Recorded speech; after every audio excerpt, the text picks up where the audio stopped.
Desde varios rincones de Latinoamérica llega Prisma. Conversaciones necesarias para entender el lado oscuro del poder y cómo los ciudadanos se resisten a sus abusos.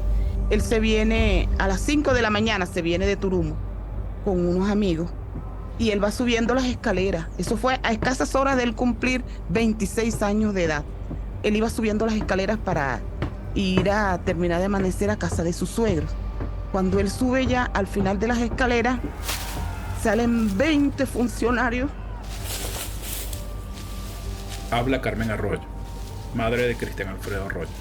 Salen 20 funcionarios de unas matas de bambú. De cuando él sube, que paran a mi hijo, él le levanta las manos y él le dice así, no me maten, yo soy un chamo sano, yo tengo mis hijos. Pero eso a él no le importó. Me le disparó en el tórax.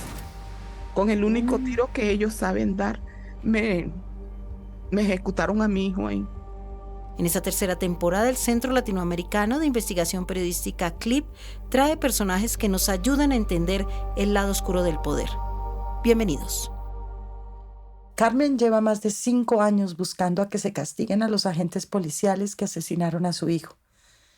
También quiere limpiar el nombre de Cristian, pues lo acusaron de ser un criminal.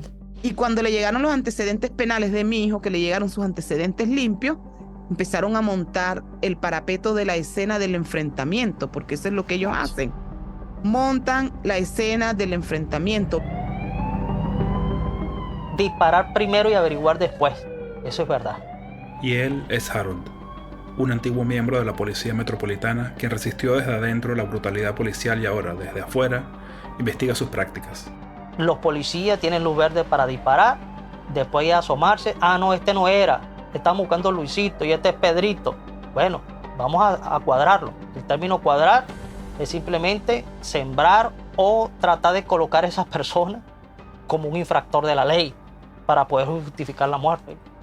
Harold, por cierto, no es su nombre real. Nos pidió que protegiéramos su identidad.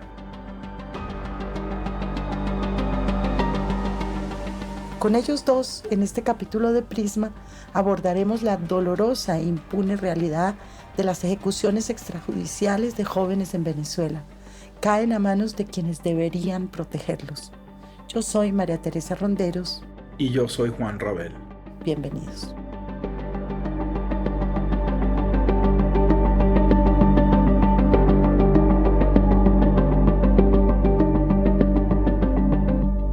Carmen, antes de que nos cuente esta historia, y le agradecemos mucho que la comparta con nosotros, nos cuenta un poco cómo es su historia, cómo creció, en qué Venezuela creció. Yo nací en Colombia, San Onofre, Sucre.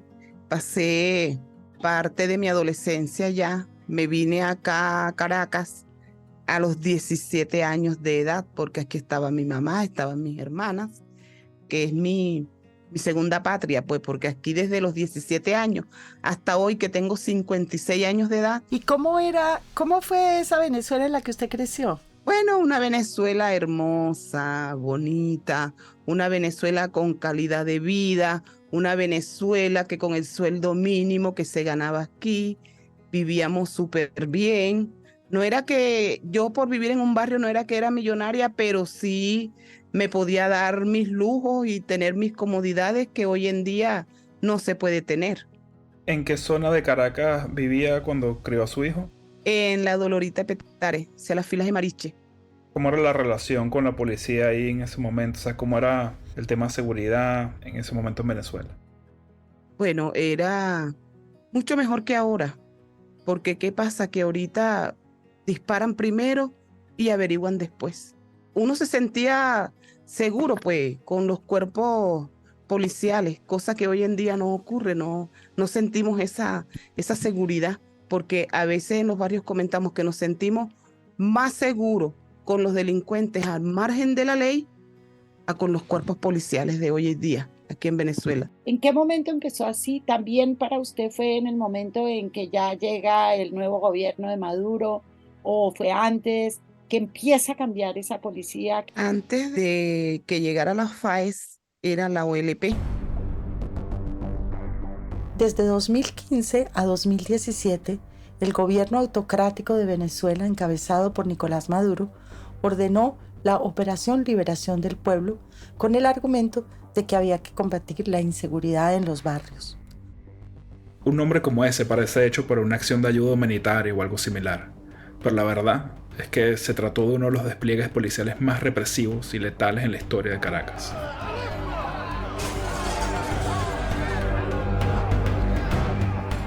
La OLP también se metía en las casas, asesinaban impunemente, violentaban las puertas de las casas, se metían.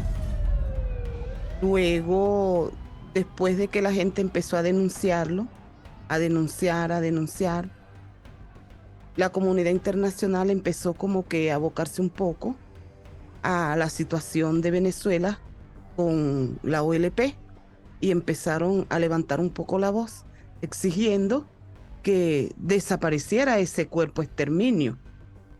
Luego desaparecen la OLP, pero lo único que le hacen es cambiarle el nombre, porque de OLP pasó, Liberación del Pueblo, pasó a la FAES.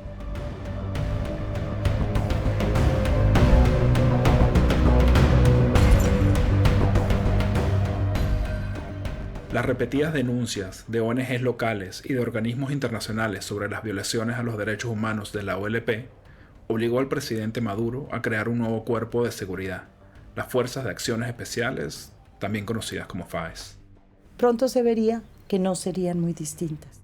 Como la FAES no hay otro cuerpo de exterminio que haya nacido, porque la FAES fue y sigue siendo letal aquí en Venezuela, principalmente para nuestros jóvenes de los barrios populares de Venezuela, porque ellos van contra de nuestros hijos en los barrios. Ellos nos asesinan a nuestros muchachos con impunidad, con premeditación y alevosía. Las madres, así como ellos mismos nos dicen, son unas viejas alcahuetas que lo que crían es puro delincuente. Ellos roban porque ellos se meten en las casas. Los policías entran a las casas a hacer allanamientos y se comen la comida de las casas. Se comen la comida, se roban ropa, maquillaje, todo lo que puedan. Si tienen por lo menos una computadora, todo lo que ellos se puedan robar, se roban. Si uno tiene cualquier plática por ahí guardada, bueno, eso es horrible. Roban, porque aparte de que ejecutan al muchacho, roban. También hablamos con Harold. De nuevo, ese no es su nombre real. Por temas de seguridad, decidió no ponerlo. He trabajado muchas cosas. Primero nací en un pueblito por allá en Barlovento. Bueno, me fui a Caracas en el año 97, 98. Me fui al ejército porque mi papá era militar. Pensaba en un futuro tener una familia y ser militar y tener una familia es sumamente complejo, muy difícil, ¿no? Entonces encontré un folleto que decía Policía Metropolitana. Estaban solicitando personas para ir a presentar los exámenes e ingresar a la academia. Tomé, me inscribí y presenté. Y lo que yo pensaba es que, bueno, yo iba a utilizar la policía como una catapulta para estudiar, porque yo quería estudiar ingeniería civil. Pero cuando ingresé a la policía, le agarré amor a la carrera y me quedé en la Policía Metropolitana. Bueno, desde ahí estuve desde el año 2000 hasta el 2010, cuando definitivamente desaparece la Policía Metropolitana. Estuve en la Policía Nacional corto tiempo, porque fui llamado hacia la Universidad Nacional Experimental de la Seguridad. Consideré que desde ahí iba a ayudar a las nuevas generaciones de policía a cambiar su forma de cómo prestar seguridad a la ciudadanía. Porque tratábamos en lo posible de romper con ese esquema que se venía trabajando anteriormente, que era la represión a través de los cuerpos de seguridad, a una policía preventiva, garante de los derechos humanos. Participé en muchas investigaciones en Venezuela y por supuesto participé en algunos eventos con algunas personas que investigaban sobre la violencia policial en Venezuela. Acudí a algunas de esas investigaciones, a algunas de esas ponencias que se realizaban relacionadas al tema, y producto de eso me ocasionó un problema muy grave, porque ellos consideraban que de una forma u otra yo estaba tentando contra el Estado. Es decir, me estaba reuniendo con opositores y podía estar pasando información sensible que era relacionada a la seguridad ciudadana, que eran información que estaban dentro de la Universidad Nacional Experimental de la Seguridad. Si nos puede contar un poco cuáles fueron sus principales hallazgos, cómo fue que esa OLP pasó a ser la FAES, qué fue lo que investigó. Bueno, la FAES fue una política de seguridad implementada por el Estado para tratar de controlar el crimen. Ellos dejaron de creer en una policía preventiva y consideraron la represión como la única alternativa para controlar el crimen. Eso se inició en el 2015, lo que es el cambio de una política de punitivismo carcelario a un proceso de matanza sistemática extralegal para el control del crimen. En el año 2015, el 13 de junio del 2015, se da inicio a la OLP, o la Operación de Liberación del Pueblo, y se inició en la Cota 905. Ese día hubo 14 jóvenes abatidos en el operativo y hubo más de 200 personas detenidas. Al siguiente día de ese suceso, el presidente Nicolás Maduro en cadena nacional expone que se da inicio a un plan de seguridad para tratar de controlar definitivamente a la situación de criminalidad que está viviendo el país. Incluso expresa estas palabras, dice: le tendí mi mano y creyeron que era debilidad. El que atraca y mata es enemigo del pueblo.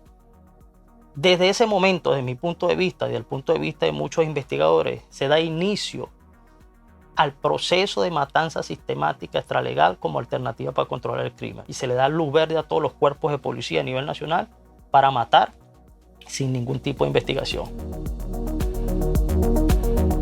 Cuenta Harold que aunque la policía siempre ha sido represiva, esto intentó cambiarse con la reforma policial del año 2006, con la creación de la Policía Nacional. Pero después de la muerte de Hugo Chávez en el año 2013 y la llegada al poder de Nicolás Maduro, la solución que ve el gobierno para combatir la criminalidad y el disenso es volver a una policía más dura, una policía más violenta. Crean la OLP, la Operación de Liberación del Pueblo, una mezcla de agentes que no estudiaban los lugares en los que estaban desplegados y que apenas entendían de labor policial, pero que entregaban lo que ellos llamaban resultados. Y los resultados eran entregar cadáveres.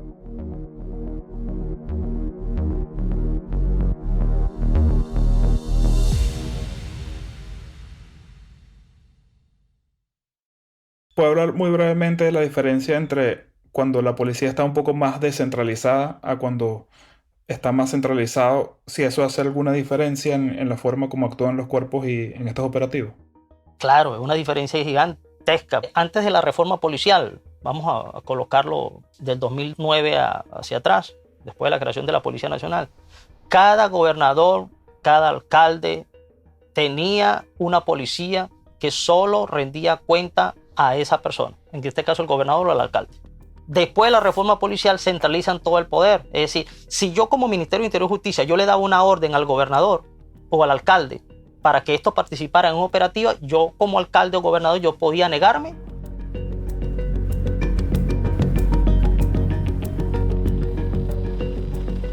Una policía desesperada por resultados conduce, según Harold, al daño colateral. Un nombre que hace parecer técnico o impersonal, casi accidental, el hecho de entrar a la vivienda de alguien pensando que es un criminal, matarlo a sangre fría y darse cuenta después que era una persona inocente. No es que esté bien si es un criminal, tampoco le importa a los policías. A veces, buscando entregar resultados o probar que sirven para ese cargo, pues simplemente necesitan un cuerpo que mostrar. Criminal o inocente, no les importa. Entonces no conseguía delincuente, tengo que justificar, y mataba a cualquiera y lo que nosotros llamamos en Venezuela sembrar, entre otras cosas, y los presentamos como un delincuente, como pasó con el hijo de la señora Carmen. Carmen, quería yo llevarla a un día un poco difícil. Ese 24 de septiembre, ¿cómo empezó? ¿Cómo fue el día? Cuéntenos cómo fue que usted vivió ese día de 2018. Ese día él se fue para el barrio de Turumo, donde él siempre se la pasaba parrandeando, porque yo le decía: hijo, cuídate, papá, le decía yo, mira cómo está la FAI, que mata a tantos muchachos sanos y después los pone como los peores delincuentes.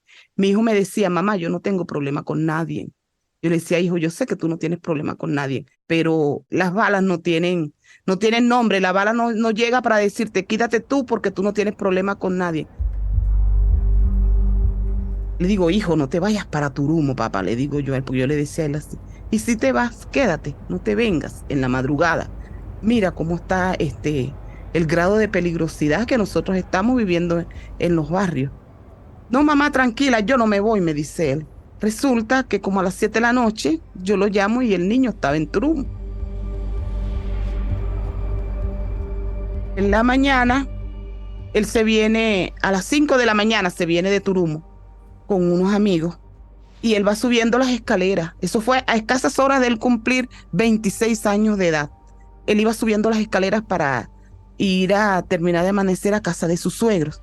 Cuando él sube ya al final de las escaleras, salen 20 funcionarios. Salen 20 funcionarios de unas matas de bambú. Cuando él sube, que paran a mi hijo, él le levanta las manos y él le dice así, no me maten, yo soy un chamo sano, yo tengo mis hijos. Pero eso a él no le importó. Me le disparó en el tórax con el único tiro que ellos saben dar. Me ejecutaron a mi hijo ahí. A él lo torturaron. Él tenía escoriaciones en la ceja, tenía escoriaciones en el labio. Él le robaron sus zapatos, le robaron la tarjeta del banco. Mi hijo le robaron su cédula. Hasta una pequeña colonia que Cristian cargaba en el bolsillo, todo eso se lo robaron. Luego, por el barranco donde lo arrastraron, mi hijo tenía escoriaciones en la espalda. Dice Carmen que los agentes suelen llevar a sus víctimas a los hospitales. Una forma de cubrir sus espaldas, de decir, les brindamos los primeros auxilios. Pero también dice Carmen que hay testigos en el hospital que dicen que cuando su hijo llegó, los policías lo dejaron en el piso. No dejaron que ningún médico se acercara a él. La fiscal del caso le contó que su hijo no había sufrido. Siéntase tranquila, de que él murió inmediatamente, le dijo la fiscal. A las 8 de la mañana, mi nuera me llama y me dice, Carmen, ¿tú no sabes nada de Cristian? Yo le digo, no, Dainubi, yo estoy aquí en mi trabajo.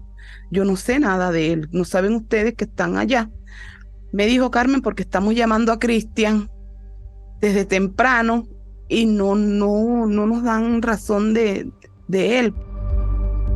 Luego, ella me dice, bueno, ellos escucharon los tiros. Era como a 20 metros de la casa de los suegros de él, pero que para todas estas no se sabía que era Cristian al que habían matado. Luego en la mañana, cuando se escucha, mataron a alguien, y ellas se acercan al sitio, están los asesinos estos de la FAE ahí.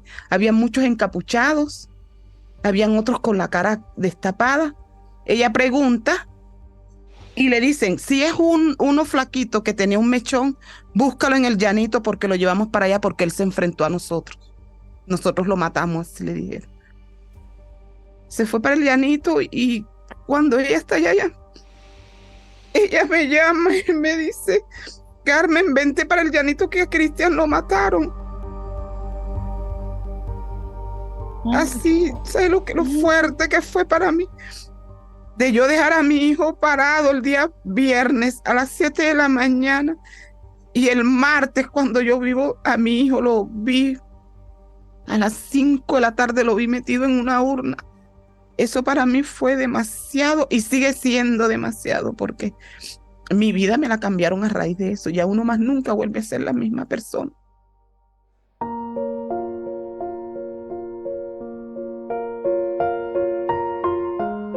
¿Por qué él? ¿Por qué tu hijo? ¿Por qué lo perfilan a él? ¿Por qué lo señalan a él?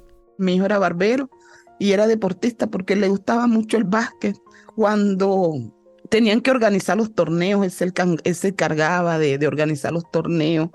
Él jugaba en mi comunidad y más allá de mi comunidad. En la cancha de mi comunidad donde él jugaba básquet se le hizo un mural y lo que ellos alegan, en la zona había un delincuente de alta peligrosidad apodado el Negro. Lo que ellos alegan es que ellos iban por mi hijo que porque mi hijo había cometido un robo una semana antes en casa de un polinacional. Y a esa hora que ellos dicen que mi hijo cometió ese robo, mi hijo estaba en la peluquería trabajando. O sea, esas son las justificaciones que ellos dan después, pero fue que lo confundieron, fue que ellos matan así para poder decir que están bajando delincuentes. Los policías tienen incentivos de hacer esto a diestra y siniestra. Sí, primero, como lo dije, esto es sistematicidad del Estado venezolano, porque el Estado venezolano quiere que le presenten cifras y muchos de ellos matan porque lo suben de rango.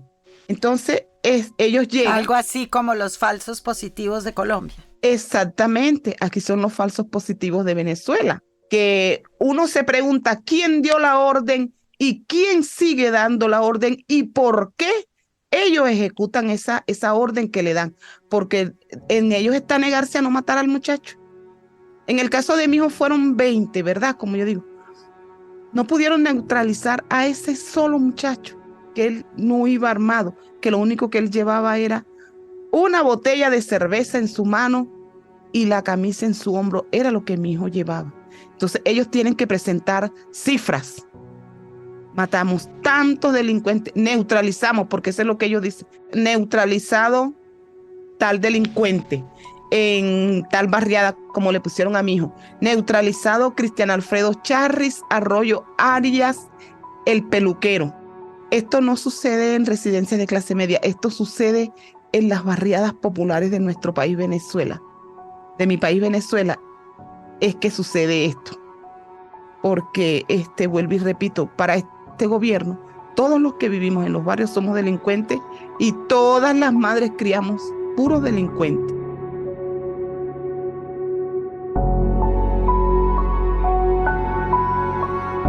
Solo en el año 2022, las fuerzas policiales y militares de Nicolás Maduro le quitaron la vida a 824 personas, según los cálculos de Provea, una respetada organización civil venezolana.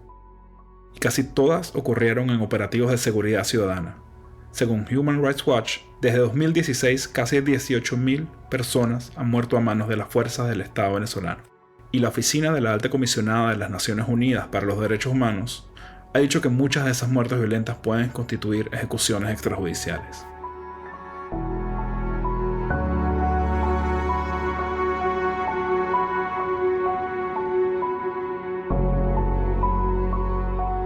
Pero ¿cree que hay algo que se pueda señalar sobre la cultura o la mentalidad de los policías que integran estas fuerzas o son iguales a cualquier otra policía? No son iguales. Generalmente estos primeros funcionarios que ingresaron a las FAE venían de los grupos especiales de la Policía Metropolitana, la famosa Dirección Motorizada. ¿Cuál era la mentalidad de estos grupos? Matar. Fueron buscados porque se supone que dentro de su perfil tienen la capacidad de matar, de acabar con lo que ellos llaman el problema, que es el problema de delincuencia, a través del proceso de matanza sistemática. O sea, sabían dónde buscar los personajes. Exacto, y por supuesto tenían el valor de que si tenían que eliminarlo, lo eliminaban de una vez, de arrodillarlo y matarlo, entre otras cosas, porque todo el mundo no tiene el valor para hacer eso. Entonces, y la capacidad para adiestrar a otros que lo hagan. No hay una estadística específica, pero sí hay una estadística por año de cuántas personas mataron estos grupos especiales. Por ejemplo, en el año 2016, que los resultados del año 2016 fueron las Fuerzas Especiales de Seguridad de Venezuela mataron 4.667 personas y en Brasil se mataron 4.219 personas. Y tenemos que tomar en cuenta que Brasil es 6 veces mayor o más grande que Venezuela. Pasamos por encima de Brasil, que era el país más violento en cuanto a los operativos policiales. Pasamos por encima de ellos. Es increíble.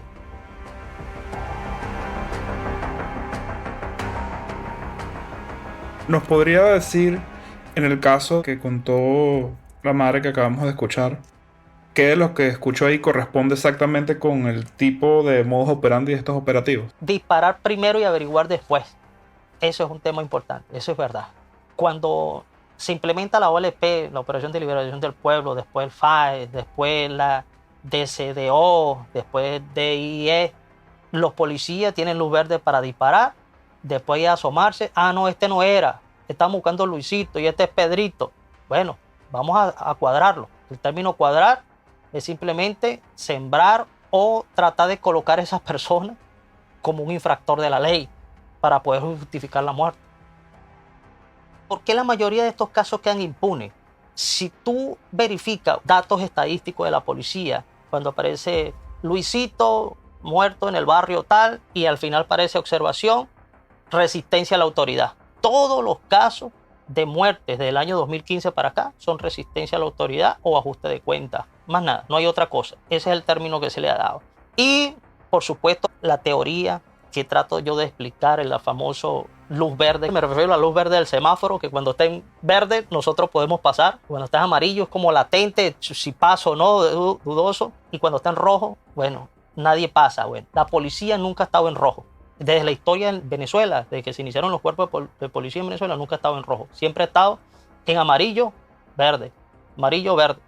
Pero jamás en la historia de Venezuela había estado tanto tiempo en verde. Pareciera que se dañó el semáforo y se quedó en verde desde el año 2015 hasta la actualidad y todavía no ha parado.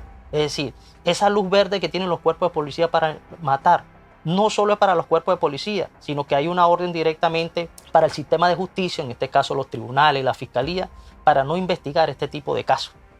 Es decir, mato porque es una orden directamente desde arriba del Ministerio del Interior y Justicia y por ende tiene que colaborar la fiscalía, tiene que colaborar los tribunales y tiene que también colaborar el cuerpo de investigaciones científicas, la medicatura forense para poder dejar esos casos impunes. ¿Y qué se sabe del oficial? O sea, hay un oficial puntual culpable. ¿Qué ha pasado con él? Bueno, él hasta ahorita está siendo juzgado en libertad a 5 años de la ejecución de mi hijo. Él está haciendo con medidas cautelares, prohibición de salida del país y 5 días de presentación, que por la gravedad del delito, cuando se hizo la audiencia preliminar, él ha debido de haber quedado privado de libertad de una vez, pero como sabemos que aquí en mi país, Venezuela, los poderes no funcionan, los poderes están secuestrados, porque aquí no hay autonomía con los poderes. Simplemente la juez tomó la arbitraria decisión de dejarlo en libertad con las medidas cautelares hasta que se termine el juicio, que no sabemos cuándo ese juicio va a terminar. ¿Le parece justo que sea una sola persona la que está siendo juzgada o cree que hay muchos otros involucrados? No me parece justo, porque son 20 actuantes en el caso de mi hijo. Entonces yo a la fiscal anterior que yo tenía, yo siempre le decía a ella, pero ¿por qué nada más solamente el matador está siendo imputado? Tienen que ser imputados todos, hasta la cadena de mando de ese día que comandaba el operativo, porque ahí existe una cadena de mando.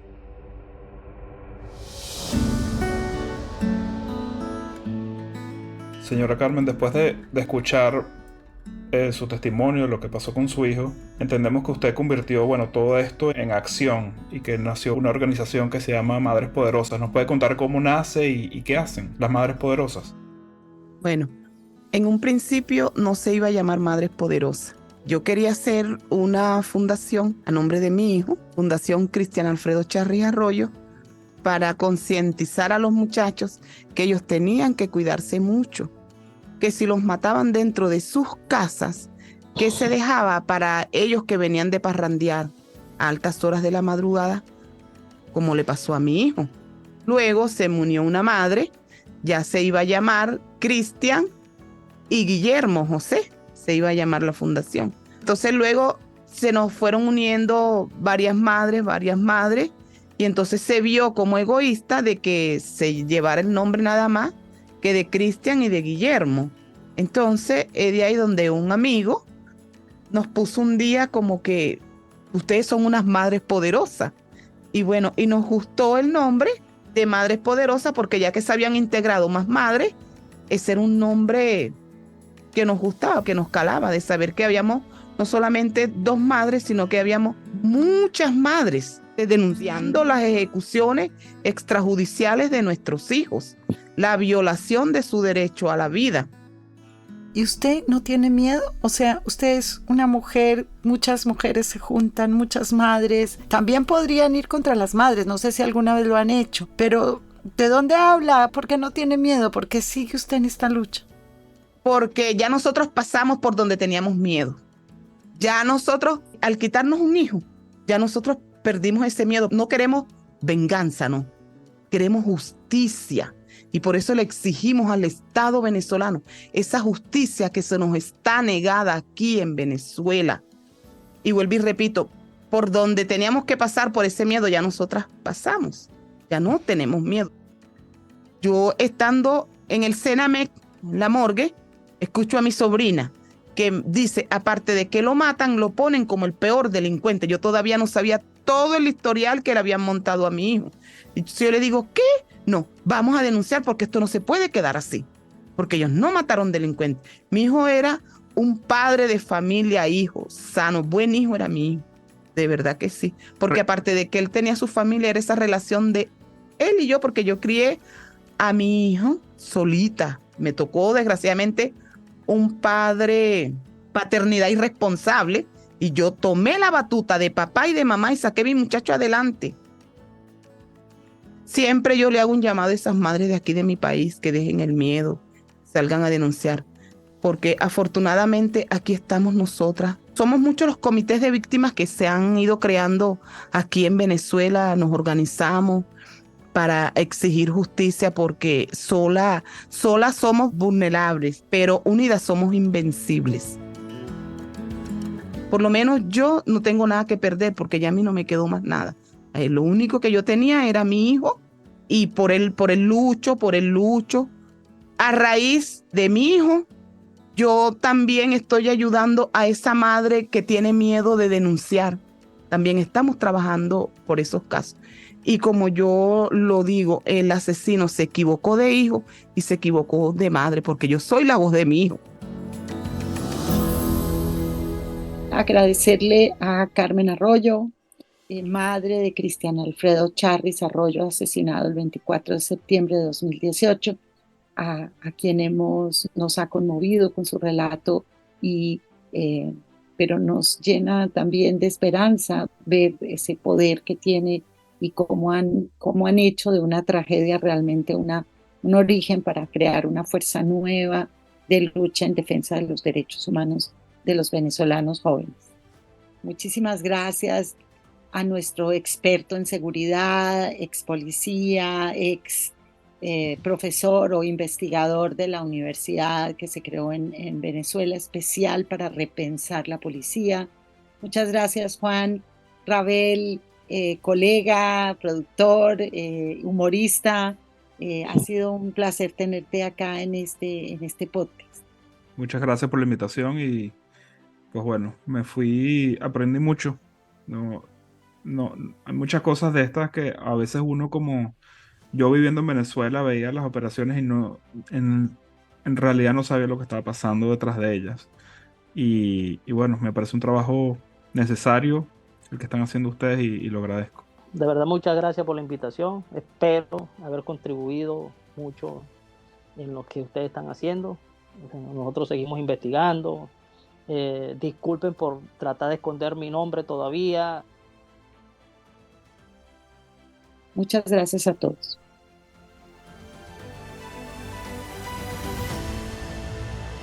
Prisma es realizado por el Centro Latinoamericano de Investigación Periodística CLIP. El capítulo de hoy fue conducido por Juan Rabel, fundador del medio venezolano El Chigüire Bipolar, y María Teresa Ronderos, quien además hizo la edición editorial.